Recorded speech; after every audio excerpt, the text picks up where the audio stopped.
नमस्कार दोस्तों, स्वागत है आपका मेरे YouTube चैनल हर्षा का ट्रैवल पेज पर। दोस्तों, मेरे लास्ट वीडियो में आपने मेरे साथ यात्रा की थी माँ नर्मदा की। तो चलिए इसी क्रम में आगे बढ़ते हुए आज आप मेरे साथ दर्शन करेंगे बाबा बर्फानी के। जी हाँ, तो चलिए चलते हैं श्री अमरनाथ जी यात्रा पर, कहते हुए जय बाबा बर्फानी, भूखे को अन्न और प्यासे को पानी। तो दोस्तों, श्री अमरनाथ जी की यात्रा मैंने जुलाई 2019 में की थी। ये यात्रा मैंने जत्थे के साथ भोपाल से की थी। तो चलिए वीडियो की शुरुआत करते हैं।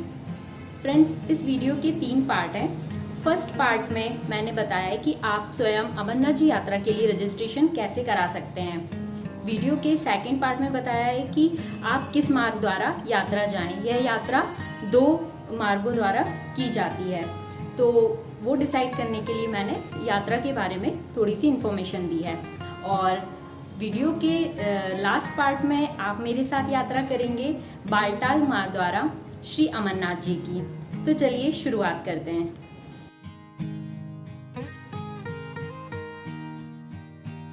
तो फ्रेंड्स, सबसे पहले हम बात करते हैं कि आप अमरनाथ जी यात्रा के लिए अपना रजिस्ट्रेशन कैसे करवाएं। फ्रेंड्स, जब मैंने यात्रा की थी तब मैंने अपना आईडी कार्ड और 5 पासपोर्ट साइज़ फ़ोटोग्राफ जत्थे के ही ऑर्गेनाइज़र को प्रोवाइड करा दिए थे और उनके द्वारा ही हर व्यक्ति का रजिस्ट्रेशन किया गया था जो जत्थे में शामिल थे। परंतु मैं अपने इस वीडियो में आपको बताना चाहती हूँ कि यदि आप 2 या 3 लोग हैं या आपका एक ग्रुप है तो आप खुद भी अमरनाथ जी यात्रा के लिए रजिस्ट्रेशन करा सकते हैं। तो फ्रेंड्स, सबसे पहले आपको जाना होगा श्री अमरनाथ जी श्राइन बोर्ड इस वेबसाइट पर आपको अमरनाथ जी यात्रा के लिए जो एप्लीकेशन फॉर्म है वो डाउनलोड करना होगा और आप उसका प्रिंट निकाल लीजिए। इसी फॉर्म पर आपका हेल्थ सर्टिफिकेट होता है, जैसे कि अथॉराइज्ड डॉक्टर से आपको वेरीफाई कराना होता है। बस आपको इस सर्टिफिकेट को वेरीफाई कराना है अथॉराइज्ड डॉक्टर से। तो आपका एक टास्क कंप्लीट हो गया। अब आपको अपनी 5 पासपोर्ट साइज़ की फ़ोटोग्राफ चाहिए होगी, जिनमें से 2 फ़ोटोग्राफ एप्लीकेशन फॉर्म पर व 3 यात्रा परमिट पर लगेंगी। तो फ्रेंड्स, जैसे कि हर साल अमरनाथ जी की यात्रा होती है, तो जैसे ही यात्रा के बारे में इंफॉर्मेशन कुछ भी आती है तो न्यूज़पेपर में पब्लिश होती है, तो आपको वहाँ से पता चल जाएगा। और ये रजिस्ट्रेशन कुछ बैंक्स में शुरू हो जाते हैं। जैसे ही रजिस्ट्रेशन शुरू होते हैं, आपको बैंक में जाकर जो शुल्क निर्धारित होता है, जैसे कि इस बार 2021 में 100 रुपये निर्धारित था, आपको रजिस्ट्रेशन करवाना होगा। यहाँ आपको 2 चीज़ें पहले से डिसाइड करना होंगी, एक तो यात्रा के लिए रूट और दूसरा दिनांक। फिर आप जो भी डेट बताएंगे उसके अकॉर्डिंग जो स्लॉट अवेलेबल होगा उस डेट पर आपका रजिस्ट्रेशन हो जाएगा और आपको बैंक के द्वारा यात्रा परमिट प्रदान कर दिया जाएगा। तो फ्रेंड्स, इस यात्रा के लिए सबसे ज़रूरी स्टेप की रजिस्ट्रेशन का ये प्रोसीजर है जो कि आपने अब करवा लिया है। रजिस्ट्रेशन में मैंने बात की कि आपको रजिस्ट्रेशन करवाते समय रूट बताना होगा कि आपको किस रूट से यात्रा करनी है।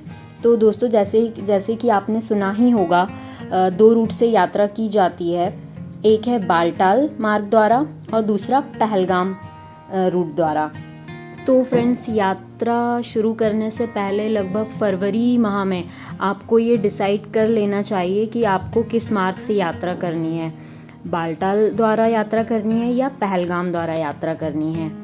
दोस्तों, मैंने तो ये यात्रा बालटाल मार्ग के द्वारा की थी, परंतु आपको डिसाइड करने के लिए मैं इन दोनों रूट्स की कुछ बेसिक जानकारी आपको दे देती हूँ। 2 बेसिक डिफरेंस ये है कि बालटाल से यदि आप यात्रा करते हैं तो आप बाबा बर्फानी के दर्शन एक दिन में कर सकते हैं, जबकि पहलगाम मार्ग द्वारा आपको दर्शन करने में लगभग 3 दिन लग जाते हैं। दूसरा मुख्य अंतर यह है कि बालटाल वाला जो रास्ता है वो काफ़ी सूखा, खड़ी चढ़ाई वाला और धूल से भरा हुआ है। जबकि पहलगाम का रास्ता लंबा तो है परंतु सुंदर बहुत है। रास्ते में शेषनाग झील और काफ़ी सुंदर प्राकृतिक सौंदर्य आपको देखने को मिलता है। तो फ्रेंड्स, आप इन बिंदुओं के आधार पर डिसाइड कर सकते हैं कि आपको किस मार्ग से यात्रा करनी है। तो जैसे ही आपने ये डिसाइड कर लिया कि आपको किस मार्ग से जाना है, तो आप यात्रा का रजिस्ट्रेशन शुरू होते ही बैंक जाकर अपना रजिस्ट्रेशन करवा लें और वहाँ आपके यात्रा पास पर ये 2 चीज़ें मेंशन होंगी, रूट होगा और आपकी यात्रा दिनांक होगी। और बैंक में रजिस्ट्रेशन कैसे करवाना है ये मैं आपको स्टार्टिंग में बता चुकी हूँ। तो चलते हैं फिर अमरनाथ जी यात्रा पर। जब आपकी यात्रा दिनांक सुनिश्चित हो गई है, आपका परमिट बन गया है, तो आप अपनी सुविधा अनुसार ट्रेन में रिजर्वेशन करा सकते हैं या अपनी फ़्लाइट बुक कर सकते हैं। अमरनाथ जी की पवित्र गुफा से नियरेस्ट रेलवे स्टेशन जम्मू है। जम्मू से बालटाल की दूरी लगभग 400 किलोमीटर है और पहलगाम की दूरी लगभग 315 किलोमीटर है। जम्मू से प्राइवेट टैक्सी या बस द्वारा आप बेस कैंप बालटाल या पहलगाम आसानी से पहुंच सकते हैं। इसी तरह पवित्र गुफा से नियरेस्ट एयरपोर्ट श्रीनगर एयरपोर्ट है। श्रीनगर से पहलगाम की दूरी लगभग 94 किलोमीटर जबकि बालटाल की दूरी लगभग 59 किलोमीटर है। फिर श्रीनगर से भी आपको प्राइवेट टैक्सी या बस द्वारा बेस कैंप पहुंचना होगा और बेस कैंप से आपकी पैदल यात्रा शुरू होगी या आप खच्चर भी कर सकते हैं। तो फ्रेंड्स, ये पूरी प्लानिंग थी जो मैंने आप लोगों के साथ शेयर की कि कैसे आप 2 या 3 अपने फ्रेंड्स के साथ या अपने ग्रुप के साथ श्री अमरनाथ जी यात्रा के लिए आसानी से रजिस्ट्रेशन करवा सकते हैं। चलिए, तो अब मेरे साथ बालटाल मार्ग द्वारा श्री अमरनाथ जी यात्रा की शुरुआत करते हैं। जय बाबा बर्फानी, भूखे को अन्न और प्यासे को पानी। जैसा कि मैंने वीडियो के स्टार्टिंग में आपको बताया था कि मैं जत्थे के साथ अमरनाथ जी यात्रा पर गई थी। दोस्तों, जत्थे के साथ जाने का रीज़न भी काफ़ी इंटरेस्टिंग है। भले ही ये आपको सुनने में अजीब लगेगा पर फिर भी मैं आप लोगों के साथ शेयर करती हूँ। लड़कियों के लिए घर पर इतनी आसानी से परमिशन मिलना मुश्किल होता है, वो भी एक ऐसी यात्रा पर जो इतनी कठिन मानी जाती है। आप लोगों ने भी अपने घरों में सुना होगा कि जब लोग अपनी सभी जिम्मेदारियों से मुक्त हो जाते थे तब इतनी कठिन यात्रा पर जाते थे।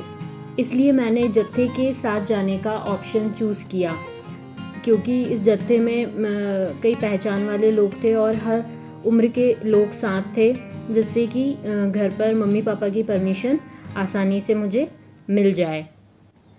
तो फ्रेंड्स, घर से परमिशन मुझे मिल गई थी और फिर रिजर्वेशन करवा लिया गया भोपाल से जम्मू तक का बाय ट्रेन। 5 जुलाई सन 2019 का ये रिजर्वेशन था मालवा एक्सप्रेस से। और इस दिन हम लोग स्टेशन पर इकट्ठे हुए और बहुत ही धूम धड़ाके के साथ, बाजे गाजे के साथ पूरा जत्था स्टेशन पर था और सभी घर वाले हमें स्टेशन तक छोड़ने के लिए आए थे और बाबा बर्फानी के जयकारों के साथ हमारी यात्रा की शुरुआत होती है। नेक्स्ट डे हम लोग जम्मू पहुंचकर एक धर्मशाला में स्टे करते हैं। नाइट स्टे करने के बाद अर्ली मॉर्निंग लगभग 3:30-4 बजे हम लोग निकल पड़ते हैं बालटाल बेस कैंप के लिए। दोस्तों, जम्मू से बालटाल की दूरी लगभग 400 किलोमीटर है। जम्मू से उधमपुर के रास्ते बालटाल जाने के लिए जम्मू कश्मीर पर्यटक स्वागत केंद्र की बसें आसानी से मिल जाती हैं। रास्ते में आपको कई लंगर मिलते हैं और आप रुककर वहाँ लंगर प्रसादी पा सकते हैं। बिल्कुल फ्री सेवा होती है ये मंडलों द्वारा। हम लोगों ने भी 2 बार रुककर लंगर प्रसादी का आनंद लिया, एक बार नाश्ते के लिए और एक बार दिन में भोजन के लिए। सुंदर रास्ते का आनंद लेते हुए हम लोग भी बालटाल बेस कैंप की ओर बढ़े जा रहे हैं। आखिरकार पूरी दिन भर की जर्नी करने के बाद हम लोग रात में 8 साढ़े 8 बजे लगभग बालटाल बेस कैंप पहुंच जाते हैं। बालटाल बेस कैंप का नज़ारा भी बिल्कुल अद्भुत है, आपकी कल्पना से परे। बहुत सुंदर और बहुत बड़े भाग में ये बेस कैंप बना होता है, जहाँ बड़े बड़े लंगर और कैंप लगे हुए होते हैं, रुकने की व्यवस्था होती है, बहुत सारे वॉशरूम्स बने होते हैं। हम लोग भी बेस कैंप पहुंचकर अपने कैंप में रुकते हैं, रेस्ट करते हैं। फिर वहाँ बहुत सारे लंगर होते हैं और अत्यंत स्वादिष्ट लंगर प्रसादी हम लोग लेते हैं। 3-4 घंटे सोने के बाद हम लोग तैयार हो जाते हैं अपनी पैदल यात्रा शुरू करने के लिए। हमारे जत्थे में मैक्सिमम लोग तो पैदल चल रहे हैं, पर कुछ लोग जो पैदल यात्रा नहीं कर पाएंगे उन्होंने अपने अपने खच्चर बुक कर लिए हैं। दोस्तों, यहाँ हम लोग 3 बजे रात से ही उठ गए हैं और 3:30-4 बजे ये पैदल यात्रा शुरू हो गई है। और इतनी सुबह भी वहाँ के लंगर रेडी हैं, उन पर बहुत सारा नाश्ता वगैरह बना हुआ है। आपको जो भी खाना हो आप आराम से चाय वगैरह पी के खाकर और अपनी यात्रा शुरू कर सकते हैं। हम लोगों ने भी अपने पेट के अकॉर्डिंग जितना हमें भूख लगी थी उस हिसाब से नाश्ता करके हम लोग अपनी यात्रा शुरू कर देते हैं। शुरुआत में एंट्री गेट पर चेकिंग होती है और हमारे परमिट चेक किए जाते हैं, यात्रा परमिट। और यात्रा परमिट चेक करने के बाद फिर आगे जाने की परमिशन मिलती है। अब पैदल चढ़ाई शुरू हो गई है और धीरे धीरे रास्ते में ऊबड़ खाबड़ रास्ते में चलते हुए यात्रा शुरू हो गई है हमारी पैदल। और बीच में काफ़ी एक जगह बहुत खड़ी चढ़ाई भी मिलती है। बालटाल रास्ते में दोस्तों लंगर नहीं मिलते हैं रास्ते में, इसलिए कुछ हल्का फुल्का हमने अपने बैग में डाला हुआ है खाने के लिए, और पानी की बोतल है। दोस्तों चलिए, यात्रा में चलते चलते मैं आपको अपनी चेकलिस्ट बता देती हूँ कि इसके लिए क्या इम्पॉर्टेंट चीज़ें हैं जो आपको रख लेनी चाहिए। आपके पास जैकेट होनी चाहिए, प्रॉपर जैकेट, मोज़े होने चाहिए 2-3 जोड़ी। यहाँ बारिश कभी भी हो सकती है तो एक रेनकोट होनी चाहिए। और सबसे ज़रूरी, आपके शूज़ बहुत कंफर्टेबल होना चाहिए चलने में, क्योंकि आपको इतनी लंबी यात्रा पैदल करनी है, तो आपके शूज़ पैरों में बिल्कुल कंफर्टेबल होने चाहिए। दोस्तों, यात्रा में चलते चलते बहुत ज़रूरी बात आपको मैं बताती हूँ। यह यात्रा बालटाल मार्ग द्वारा लगभग 16 किलोमीटर का पैदल मार्ग है। यदि आप यात्रा से लगभग 2 महीने पहले ही डेली वॉक करना शुरू कर देते हैं, लगभग 5 से 6 किलोमीटर 7 किलोमीटर डेली चलते हैं, तो आपको यात्रा के समय पैदल चलने में ये बहुत हेल्पफुल होगा।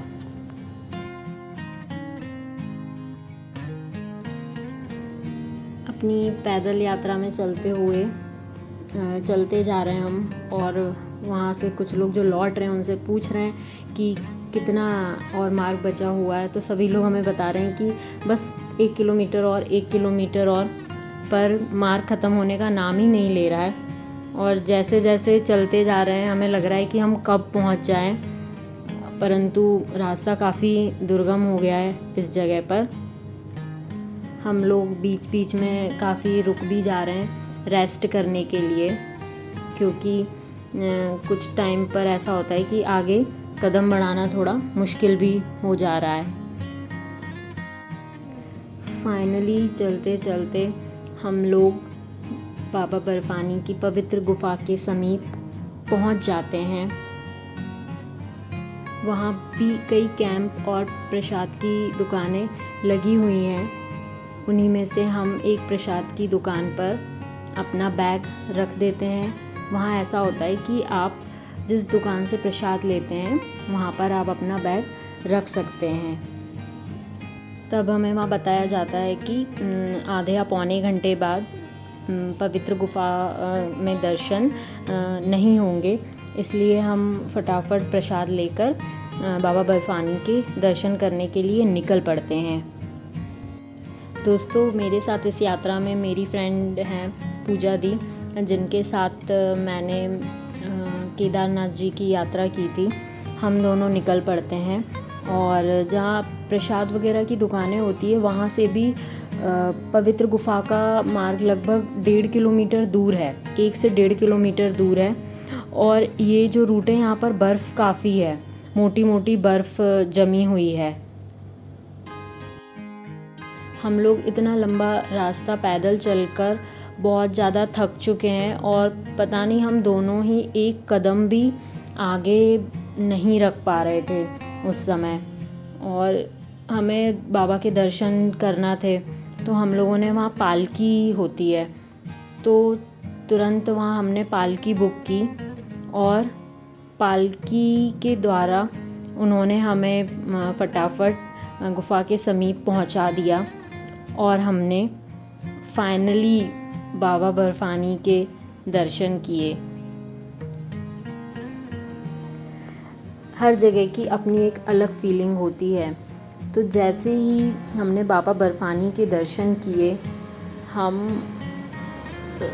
बिल्कुल अभिभूत हो गए और आँखों से हमारे आंसू बंद ही नहीं हो रहे थे।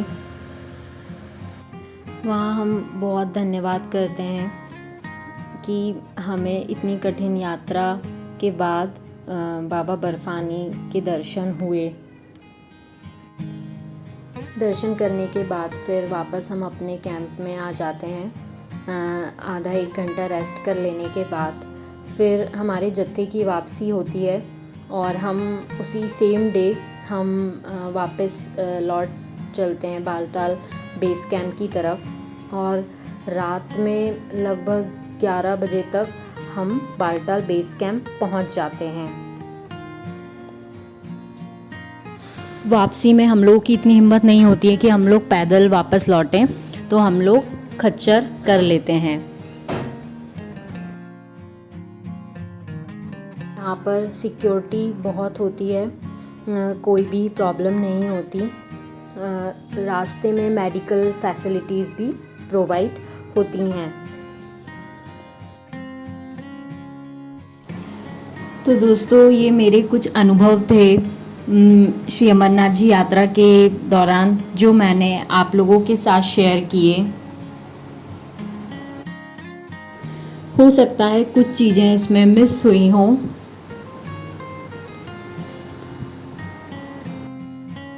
फिर भी मैं उम्मीद करती हूँ कि आप इस यात्रा को ज़रूर एंजॉय करेंगे और काफ़ी आनंदित होंगे।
तो दोस्तों मुझे कमेंट सेक्शन में ज़रूर बताइएगा कि आपको मेरे साथ बाबा बर्फानी की ये यात्रा कैसी लगी, और वीडियो को लाइक और शेयर ज़रूर करें और चैनल को सब्सक्राइब करें, और इन प्लेसेस को प्लीज़ साफ़ सुथरा रखिए।